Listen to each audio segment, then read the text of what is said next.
తెలంగాణ రాజకీయాల్లో మరోసారి పెను దుమారం రేగింది.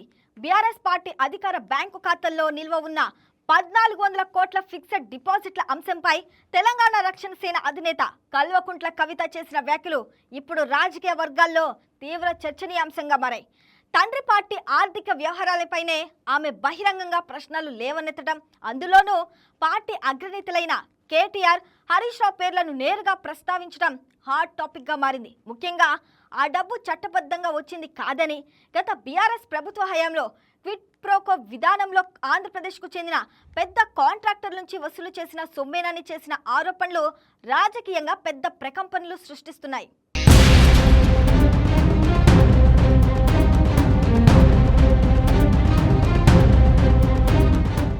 బీఆర్ఎస్ పార్టీ ఖాతాలో ఉన్న 1400 కోట్ల ఫిక్స్డ్ డిపాజిట్లు ఎక్కడి నుంచి వచ్చాయన్న ప్రశ్నను కవిత ప్రధానంగా లేవనెత్తారు.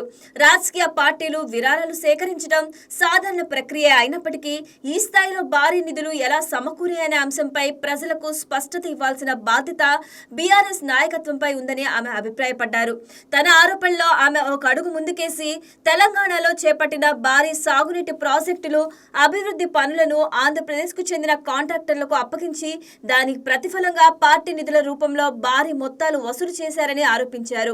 ఈ వ్యవహారంలో రాజకీయ, వ్యాపార సంబంధాలు కీలక పాత్ర పోషించాయనే ఆరోపణలు గుప్పించారు. కవిత చేసిన ఆరోపణలో అత్యంత ప్రాధాన్యం సంతరించుకున్న అంశం క్విడో ప్రో క్వో అనే పదం. అంటే ప్రభుత్వ నిర్ణయాలు, కాంట్రాక్టర్లు లేదా ఇతర ప్రయోజనాలకు బదులుగా రాజకీయ పార్టీకి ఆర్థిక లాభం చేకూరిందని ఆమె సూచించారు. ఇలాంటి ఆరోపణలు కేవలం రాజకీయ విమర్శలుగానే కాకుండా నిరూపితమయ్యే అవి తీవ్రమైన అవినీతి ఆరోపణల పరిధిలోకి వస్తాయి. అందుకే ఈ వ్యాఖ్యలు రాజకీయంగా మాత్రమే కాకుండా చట్టపరంగానూ ప్రాధాన్యత సంతరించుకున్నాయి. అయితే ఈ ఆరోపణలకు సంబంధించి ఇప్పటి వరకు బహిరంగంగా ఎలాంటి అధికారాలను కవిత వెల్లడించలేదు. అదే సమయంలో బీఆర్ఎస్ నాయకత్వం నుంచి కూడా అధికారిక సమాధానం రావాల్సి ఉంది.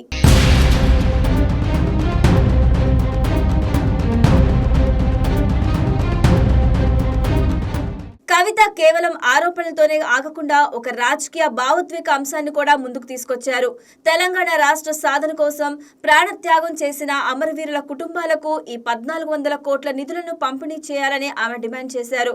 తెలంగాణ ఉద్యమ సమయంలో ప్రాణాలు అర్పించిన అనేక కుటుంబాలు ఇప్పటికీ ఆర్థికంగా ఇబ్బందులు ఎదుర్కొంటున్నాయని, పార్టీ ఖాతాల్లో నిల్వ ఉన్న నిధులను వారి సంక్షేమానికి వినియోగిస్తే అదే నిజమైన తెలంగాణ ఆత్మగౌరవం అవుతుందని ఆమె పేర్కొన్నారు. దీనిపై కేసీఆర్ వ్యక్తిగతంగా స్పందించి నిర్ణయం తీసుకోవాలని కూడా కోరారు. ఈ డిమాండ్ ద్వారా కవిత తెలంగాణ ఉద్యమ భావోద్వేగాన్ని మరోసారి రాజకీయ చర్చల్లోకి తీసుకువచ్చారని విశ్లేషకులు భావిస్తున్నారు. ఇటీవల కాలంలో బీఆర్ఎస్ మరోసారి తెలంగాణ సెంటిమెంట్ ను ప్రధాన అజెండాగా మార్చేందుకు ప్రయత్నిస్తుంది. కాంగ్రెస్ ప్రభుత్వంపై విమర్శలు చేస్తూ తెలంగాణ ప్రయోజనాలను కాపాడేది తమ పార్టీయేనని ప్రజల్లోకి వెళ్లే ప్రయత్నం చేస్తుంది. అలాంటి సమయంలో తెలంగాణ వనరులను ఆంధ్రప్రదేశ్కు చెందిన కాంట్రాక్టర్లకు కట్టబెట్టారని, అదే కారణంగా పార్టీ ఖాతాల్లో భారీ నిధులు చేరాయని కవిత ఆరోపించడం బీఆర్ఎస్ రాజకీయ వ్యూహానికి ఎదురు దెబ్బగా మారే అవకాశం ఉందని రాజకీయ పరిశీలకులు అంచనా వేస్తున్నారు. ప్రత్యేకంగా తెలంగాణ, ఆంధ్రప్రదేశ్ భావోద్వేగం ఇప్పటికీ కొన్ని ప్రాంతాల్లో రాజకీయ ప్రభావం చూపుతున్న నేపథ్యంలో ఈ వ్యాఖ్యలు ప్రజల్లో చర్చనీయాంశంగా మారే అవకాశం ఉంది.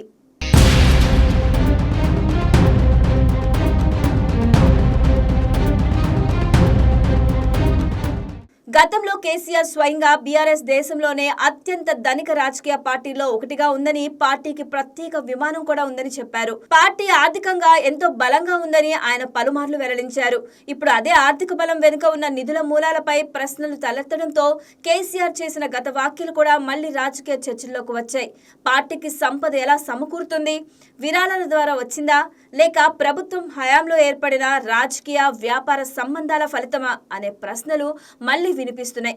కవిత ఆరోపణలు కేవలం రాజకీయ విమర్శలుగానే మిగిలిపోతాయా, లేక ఈ అంశంపై విచారణకు డిమాండ్లు పెరుగుతాయా అనేది ఇప్పుడు ఆసక్తికర అంశంగా మారింది.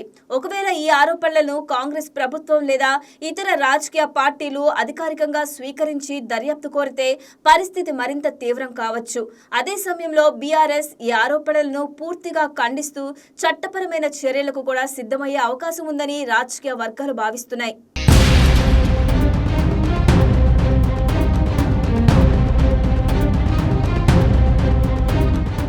కవిత వ్యాఖ్యలు మరో కోణంలో కూడా చర్చకు దారితీస్తున్నాయి. బీఆర్ఎస్ లో కొంతకాలంగా నాయకత్వ స్థాయిలో విభేదాలు ఉన్నాయనే ప్రచారం జరుగుతున్న సమయంలో ఆమె నేరుగా పార్టీ అగ్రనేతలను లక్ష్యంగా చేసుకుని మాట్లాడటం ఆ ప్రచారానికి మరింత బలం చేకూర్చింది. కేటీఆర్, హరీష్ రావు పేర్లను ప్రస్తావిస్తూ చేసిన వ్యాఖ్యలు భవిష్యత్తులో పార్టీ అంతర్గత సమీకరణలపై కూడా ప్రభావం చూపే అవకాశం ఉందని రాజకీయ విశ్లేషకులు అంచనా వేస్తున్నారు. కవిత చేసిన ఆరోపణలు తెలంగాణ రాజకీయాల్లో పెద్ద చర్చకు దారితీశాయి. అయితే ఈ ఆరోపణలపై బీఆర్ఎస్ నాయకత్వం ఎలా స్పందిస్తుంది? 1400 కోట్ల నిధుల మూలాలపై ప్రజలకు వివరణ ఇస్తుందా? కవిత ఆరోపణలను పూర్తిగా ఖండిస్తుందా? లేక చట్టపరమైన చర్యలకు దిగుతుందా అన్న అంశాలు ఇప్పుడు ఆసక్తికరంగా మారాయి.